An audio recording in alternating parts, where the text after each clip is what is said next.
vamos começar partindo do conceito mais fundamental. Ora, o que é uma venda? Então vem aqui comigo ver o conceito de venda proposto por Futrell, né?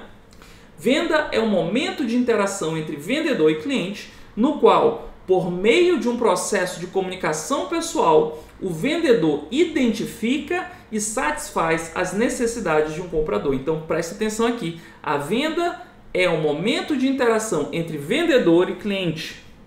Opa, volta aqui.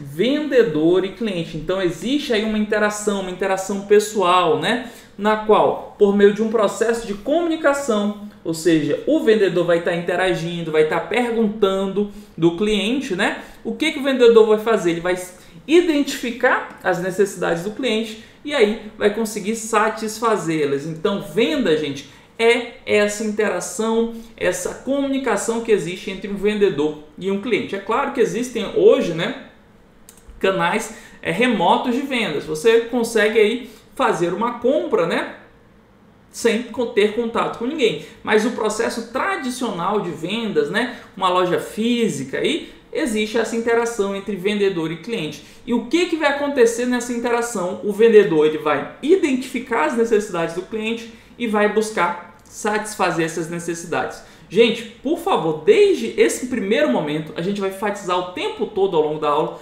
mas já saiba que a figura do vendedor ela foi se modificando ao longo do tempo, né? Hoje, no cenário competitivo atual, no cenário em que a gente tem um advento de redes sociais, mídias sociais, não cabe mais aquela figura do vendedor espertinho, sabe? Aquele vendedor que gosta de tirar vantagem, que gosta de enganar, gosta de cobrar mais caro do cliente. Gente, isso não funciona, né? Talvez funcionasse há muitos anos atrás, mas isso não funciona mais hoje em dia. Isso não é mais sustentável. Por quê? Porque se a empresa ela vacila com o cliente, hoje em dia, o que o cliente vai fazer? Ele vai lá no Instagram, vai lá no Reclame Aqui, vai lá no Procon. Hoje as coisas ganham bastante proporção. Isso afetaria de forma muito substancial a reputação da empresa. Ninguém ia querer comprar mais da empresa.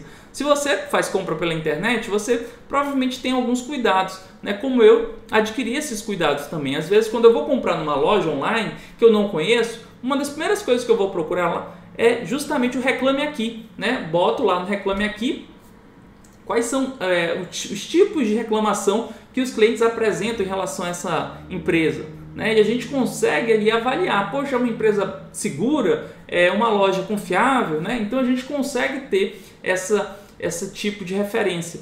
Então entenda, desde esse primeiro momento, que o vendedor moderno, o vendedor contemporâneo, ele não tem esse estereótipo de vendedor espertinho, vendedor que quer tirar vantagem. Esqueça isso. Qual é o perfil, qual é a característica do vendedor moderno? É um vendedor que realmente está preocupado em atender as necessidades do cliente. Por quê? Porque ele almeja criar relacionamentos de longo prazo. Você não quer vender uma vez para aquela pessoa, você quer vender várias e várias e várias vezes. Então você tem que ser honesto, você tem que ser franco, tem que ter real preocupação em entender as necessidades dessa pessoa. E aí sim, uma vez que você entendeu essas necessidades, se você tiver um produto de acordo com essas necessidades, você vai e oferece esse produto para esse cliente. Então a ideia é essa, né? Então você entende necessidade e aí propõe um produto de acordo com essas necessidades, beleza? Então o conceito de venda é esse, né? Processo de interação entre vendedor e cliente, no qual, por meio da comunicação, o vendedor identifica as necessidades do cliente e tenta satisfazê-las. Beleza, Marcelo, entendi esse conceito de vendas, né? Beleza, mas como é que isso funciona dentro da empresa? Imagine que você decidiu aí montar uma empresa. Quero montar aqui um cursinho preparatório para concurso, né? Já que a gente está falando de concurso aqui, beleza, você quer montar um cursinho preparatório de concurso. Qual vai ser a análise, né? Como é que você vai chegar à conclusão de montar um cursinho? Qual seria o passo a passo, né, para eu montar uma empresa? Beleza, toda vez que a gente vai pensar em constituir uma empresa, uma das primeiras informações que a gente tem que levantar é sobre o mercado. Poxa, será que o mercado em que eu vou atuar, ele é um mercado atraente? Ele é um mercado lucrativo? Será que é rentável? Será que eu vou ter lucro? Então eu tenho que levantar esse tipo de informação. Dentro desse contexto, é importante que você conheça aí 3 conceitos. O conceito de potencial de mercado, o conceito de potencial de vendas e o conceito de previsão de vendas. Então vamos aqui por partes. Quando a gente fala em potencial de mercado, o que a gente está tentando encontrar? A gente está tentando identificar a capacidade total de um mercado. Por exemplo, se eu falo assim, qual é o potencial de mercado de todo o mercado, né, de concursos públicos? Poxa, se eu quero ter essa informação, potencial de todo o mercado de concursos públicos, eu vou levantar informações como o número de concurseiros. Quantas pessoas se inscreveram em concursos públicos ao longo de 2023? Ou ao longo de 2022, né? Vou levantar alguns anos, né?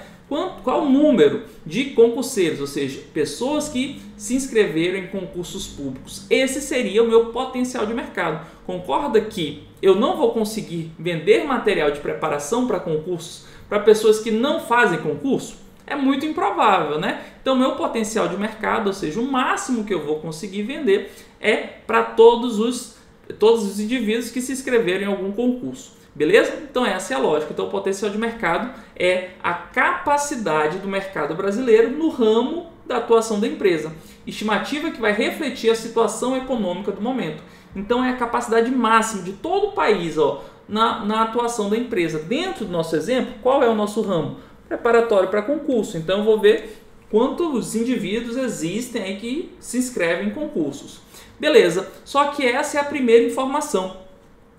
Para eu chegar na previsão de vendas, o que é a previsão de vendas? A previsão de vendas é a projeção numérica das expectativas da organização retratada num determinado momento, por meio das opiniões e análise de seus profissionais e do que poderá ocorrer no futuro dentro do mercado-alvo de atuação. Então, de forma bastante prática, é a projeção numérica das expectativas da organização. Então, quando a gente fala em previsão de vendas, é quanto você acha que a sua empresa em particular vai vender mês que vem, ou daqui a 2 meses, ou nesse ano. Então, previsão de vendas é quanto você acha que a sua empresa vai vender. Beleza, só que eu parto lá do potencial de mercado. Todos os concurseiros, todos os indivíduos que se inscreveram em concursos públicos e já vou direto ali para quanto a minha empresa vai vender de cursinho, né, de quantos cursos preparatórios.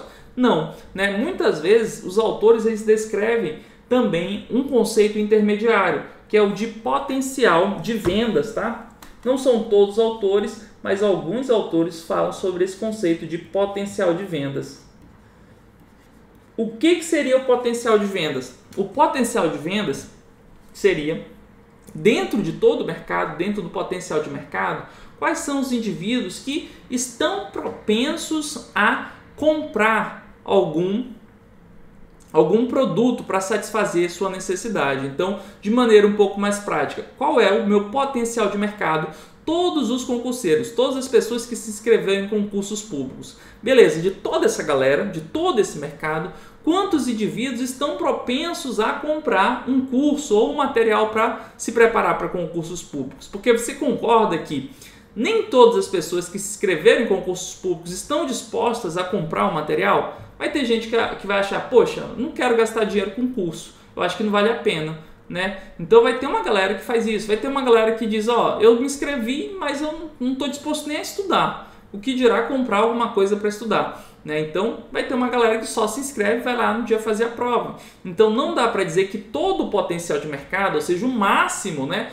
Todos os concurseiros vão comprar material. Então você vai ter que tirar uma parcela, beleza, de todos os concurseiros, quantos estão dispostos a investir, a colocar um dinheiro para se preparar com qualidade para um concurso público. Então, a partir do potencial de mercado, você extrai ali o potencial de vendas, né? Vamos imaginar que a gente tem 100 mil concurseiros no Brasil. Deve ser muito mais, né? Com certeza muito mais, mas só para facilitar as contas. Então, 100 mil concurseiros no Brasil. Beleza, desses 100 mil concurseiros, vamos lá, 80 mil estão dispostos a comprar algum material para se preparar para concursos públicos. Beleza, então 80 mil vai ser o seu potencial de venda. São possíveis clientes da sua empresa, pessoas que estão dispostas a comprar algum cursinho. Beleza, só que desses 80 mil, esse é o total de todas as pessoas que vão comprar algum material. Perfeito, mas a sua empresa não é a única do mercado, concorda? Existem outros cursinhos. Então, desses 80 mil, você vai ter que fazer sua previsão de vendas, quanto você efetivamente acha que vai vender. Beleza? Então, temos aí potencial de mercado, o geralzão, todos os concurseiros. Temos o potencial de vendas. O que é o potencial de vendas? Quantos concurseiros estão dispostos a comprar algum material para concurso? Beleza, dentro do potencial de vendas, a gente vai ter, você vai ter uma noção de como calcular a sua previsão de vendas. Beleza, quanto empresa, vou conseguir vender? Essa é a ideia, beleza? São alguns conceitos importantes. Vamos ver como isso já foi cobrado. Em determinada área geográfica e para um período de tempo específico, a previsão de vendas da empresa é definida como, gente, previsão de vendas da empresa. Ora, se eu estou falando previsão de vendas, eu estou falando de uma empresa em particular, eu não estou falando de todo o mercado, eu não estou falando da empresa e os seus concorrentes, eu estou falando de uma empresa em particular. Beleza? É quanto ela acha que vai vender. Perfeito? Vamos ver as alternativas. Melhor nível de vendas possíveis do mercado? Não, não é do mercado, é da empresa, né? Quanto ela espera vender na empresa. B, melhor nível de vendas possível da empresa? Não é o melhor nível, é o quanto ela acha que realmente vai vender, né? Não é o máximo, não. É o quanto ela acha que vai vender. C, nível de vendas que iguala receitas e despesas da empresa? Não, esse aqui é o conceito de ponto de equilíbrio, tá, gente? Anote aí. Ponto de equilíbrio. O que é o ponto de equilíbrio? É justamente o número de vendas, número de vendas em que as receitas vão igualar as despesas. É quando a empresa ela sai do vermelho, né? Ela deixa de dar prejuízo. Então, se eu tiver, por exemplo, três vendas, a minha empresa vai ter prejuízo. Por quê? Com 3 vendas, eu não vou conseguir custear, né, as despesas fixas da minha empresa, mais despesas variáveis. Então, o que é o ponto de equilíbrio? O nível de vendas, quantas vendas eu tenho que ter para pelo menos igualar as coisas, ficar no 0 a 0. Beleza? É isso que a gente chama de ponto de equilíbrio. D, nível esperado de vendas da empresa, dado uma estratégia específica. Aí sim, é exatamente isso que é a previsão de vendas, é quanto a empresa acha que vai vender. Não é do mercado, é da empresa. Quando a gente fala em previsão de vendas, a gente está falando de uma empresa em particular. Gabarito D de dado. Vamos para mais uma. Sesgran Rio BB Agente 2013. O setor bancário, de maneira geral, tem investido na criação de novos produtos para atender ao mercado emergente nos últimos anos, em função do aumento da renda per capita do país, as camadas mais populares da população brasileira. Com base nesse pressuposto, os bancos, para avaliar se valeria a pena ou não investir na criação de novos produtos, em seu planejamento de vendas, iniciaram seu processo de planejamento de vendas analisando. Beleza, vamos ver por partes. Alternativa A, potencial de mercado, que é o processo em que é estimado a capacidade do mercado brasileiro no ramo da atuação da empresa. Estimativa que vai refletir a situação econômica do momento. Gente, é exatamente esse o conceito de potencial de mercado. É quanto você acha que aquele mercado no país inteiro, né, pode gerar. Realmente é essa a ideia. Então aqui está descrevendo corretamente o conceito de potencial de mercado. Parece que já temos o gabarito. Vamos por partes. B, potencial de vendas, que é um processo em que é calculado a partir da análise da empresa e de seu ambiente, da concorrência e de outros fatores pertinentes ao processo, o mercado existente. Gente, não é um mercado existente, né? O mercado existente você já mensurou quando falou do potencial de mercado. O que você está mensurando no potencial de vendas? Não é um mercado existente, mas realmente pessoas interessadas em comprar, né? Não é todo o mercado que existe, são apenas o segmento-alvo. Aqui você vai buscar o segmento ou público-alvo. Público-alvo. Quem realmente tem interesse em comprar. Lembra lá? Não são todos os concurseiros, são aqueles concurseiros que estão dispostos a comprar o material para concurso. É essa a ideia de potencial de vendas. Então, aqui a alternativa B descreve muito mais o potencial de mercado e não o potencial de vendas, por isso está errada. C. Mix de marketing, que pode ser utilizado pela empresa para influenciar a resposta dos consumidores. Gente, o mix de marketing, ele não é uma etapa do planejamento de vendas, né? A gente está falando sobre planejamento de vendas, a gente está falando sobre entender o mercado, em fazer quanto eu posso vender até chegar na minha previsão de vendas, né? Quando a gente fala do mix de marketing ou composto de marketing, a gente está falando sobre estratégia, de construir uma estratégia de marketing para a empresa. Definição de produto, definição do preço do produto, definição do local, né, do place, onde você vai vender, loja física, internet, né, os canais de distribuição e também a promoção, como é que você vai divulgar o seu produto. Então não tem a ver com planejamento de vendas não. Aqui, mix de marketing ou composto de marketing é outra coisa. É um modelo teórico, né, um framework que a gente utiliza para organizar a nossa estratégia de marketing. Vamos ver a D. Campanha de marketing procurando entender o comportamento do consumidor, visando estabelecer os objetivos e as metas de cada produto, para que a campanha atinja o público-alvo. Não, aqui você está fazendo planejamento de vendas, né? A campanha de marketing, ela não se insere ainda no planejamento de vendas. Então, está misturando as coisas. Previsão de vendas, que é um processo em que a capacidade de vendas da empresa e do mercado parte da análise da demanda total do mercado para definir o público-alvo em que vai atuar. Não, gente, a previsão de vendas não é de todo o mercado, como está sendo proposto aqui. Previsão de vendas já é específica, é de uma empresa em particular. Então, a resposta é mesmo a alternativa A, gabarito da nossa questão. E aí, você está gostando da aula? Eu espero que sim. Essa aula faz parte da formação Faixa Preta em Vendas do concurso do Banco do Brasil. Esse concurso agora, de 2022 e 2023. Na formação, eu costumo dizer que a gente tem um caminho mais rápido, o caminho mais fácil para ser aprovado no concurso do Banco do Brasil. Por quê? Porque na formação eu estruturei o passo a passo que eu segui como concurseiro, né? Nesses 10 anos que eu acumulei como concurseiro, coletando várias aprovações para auditor, para analista judiciário, para administrador, enfim, várias aprovações. O que eu percebi? Que a forma mais fácil de você ser aprovado é, primeiro, estudando a teoria. Você tem que saber a base teórica dos assuntos. Só que essa teoria ela tem que ser bem objetiva, bem de acordo com o seu edital. Não dá para você ficar viajando muito na maionese. Então, aulas teóricas objetivas com a prática de questão, que é justamente o que a gente está fazendo hoje, né? Então, as aulas teóricas com questões, só que não basta você ficar só na teoria. Você também tem que intensificar a prática de questões. Então, lá na formação, além das aulas teóricas com as questões, nós temos o quê? Nós temos o simulado, porque no simulado você vai se testar. Será que eu estou conseguindo absorver o conteúdo mesmo? Será que eu consigo lembrar o que eu estudei lá no começo? Então, o simulado vai ser esse ponto, esse momento, esse instrumento que a gente utiliza para saber o que está ficando daquilo que eu estudei. Beleza, o simulado é importante, mas você também tem que fazer o quê? A revisão, né? Revisitar aquilo que você estudou. E na formação, o que a gente pensou? Eu lembrei da minha trajetória como concurseiro. Como é que eu gostava de revisar o conteúdo? Eu gostava de consolidar o conteúdo em mapas mentais, né? Os mapas mentais são um conjunto de ideias reunidas de uma forma bastante prática. Então você bota ali no mapa bem bonitão as informações centrais ali daquele assunto e aí rapidamente você consegue relembrar.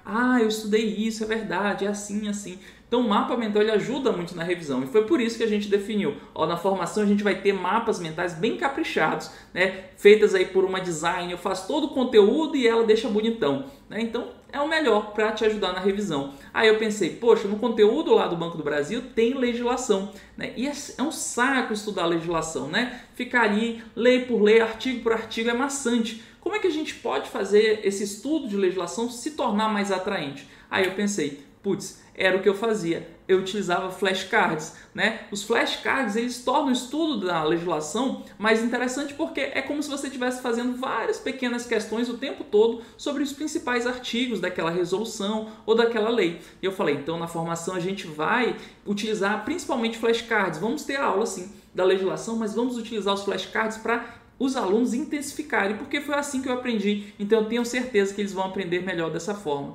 Em resumo, a formação é o caminho mais rápido, é o caminho mais estruturado para você ser aprovado no Banco do Brasil e eu espero te ver lá, tá bom? Agora deixa de conversa, vamos voltar para a aula que eu já estou te esperando.